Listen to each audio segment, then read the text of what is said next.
ఆంధ్రప్రదేశ్ సర్కార్ జనాభా పెరుగుదలపై పూర్తిగా దృష్టి సారించింది. ఇందుకు గతంలో ఉన్న నిబంధనలను పూర్తిగా తొలగిస్తోంది. ఇందులో భాగంగా మంత్రి నారాయణ కూడా అసెంబ్లీలో కీలక ప్రకటన చేశారు. ఇకపై ఎంతమంది పిల్లలు ఉన్నప్పటికీ పట్టణ స్థానిక సంస్థల ఎన్నికల్లో పోటీ చేయొచ్చని తెలిపారు. అంతేకాదు దీనికి అనుగుణంగా ఆంధ్రప్రదేశ్ మున్సిపల్ శాసనాల సవరణ బిల్లు 2024కు అసెంబ్లీ ఆమోదం తెలిపింది. ఈ బిల్లును సభలో మంత్రి నారాయణ ప్రతిపాదించగా దాన్ని సభ ఏకగ్రీవంగా ఆమోదించింది. శాసన మండలి ఆమోదం తర్వాత దీనికి సంబంధించి జీవో జారీ చేస్తారు. అప్పటి నుంచి కొత్త నిబంధనలు అమల్లోకి వస్తాయి. గతంలో 2 కంటే ఎక్కువ మంది సంతానం ఉంటే పట్టణ స్థానిక సంస్థల ఎన్నికల్లో పోటీకి అనర్హత ఉండేది. తాజా చట్ట సవరణతో ఆ పరిస్థితి మారనుంది.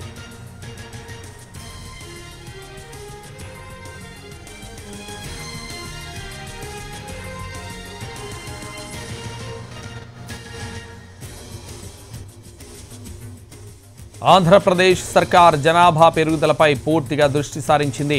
ఇందుకు గతంలో ఉన్న నిబంధనలను పూర్తిగా తొలగిస్తోంది. ఇందులో భాగంగా మంత్రి నారాయణ కూడా అసెంబ్లీలో కీలక ప్రకటన చేశారు. ఇకపై ఎంతమంది పిల్లలు ఉన్నప్పటికీ పట్టణ స్థానిక సంస్థల ఎన్నికల్లో పోటీ చేయొచ్చని తెలిపారు. అంతేకాదు దీనికి అనుగుణంగా ఆంధ్రప్రదేశ్ మున్సిపల్ శాసనాల సవరణ బిల్లు 2024కు అసెంబ్లీ ఆమోదం తెలిపింది.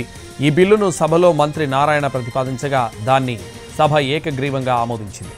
శాసన మండలి ఆమోదం తర్వాత దీనికి సంబంధించి జీవో జారీ చేస్తారు. అప్పటి నుంచి కొత్త నిబంధనలు అమల్లోకి వస్తాయి. గతంలో 2 కంటే ఎక్కువ మంది సంతానం ఉంటే పట్టణ స్థానిక సంస్థల ఎన్నికల్లో పోటీకి అనర్హత ఉండేది.